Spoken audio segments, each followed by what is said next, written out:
তো ছোট থেকেই আমার নতুন জিনিস চেনা আর নতুন জিনিস শেখার আগ্রহ একটু বেশিই থাকতো। সেই রকমই আজকেও দেখো নতুন বাড়িতে এসে কিন্তু আমি বেরিয়ে পড়েছিলাম সন্ধেবেলায় একটুখানি নতুন জায়গাটা ঘুরে দেখার জন্য।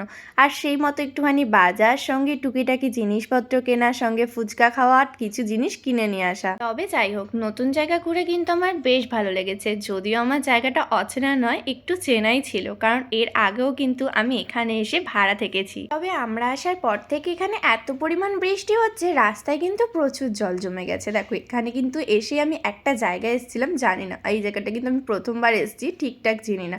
তবে এখানে কিন্তু এসেছিলাম একটু আইসক্রিম, পিৎজা এইসব খাওয়া দাওয়া করার জন্য। তবে এই হিল এন্ড পার্ক জায়গাটা তোমরা কে কে চেনো সেটা কিন্তু কমেন্ট আমাকে অবশ্যই জানিও। হ্যাঁ, আমরা কিন্তু অনেক কিছুই অর্ডার করেছিলাম, তার সঙ্গে ধোসা। এই বোনটা কিন্তু ধোসা খেতে খুব ভালোবাসে, তাই জন্য আমরা কিন্তু ধোসাও অর্ডার করেছিলাম। এরপর চলে এসেছিলাম বোনের বাড়িতে, ওখানে কিন্তু জমিয়ে খাওয়া দাওয়া করে তারপর চলে এসেছিলাম বাড়িতে।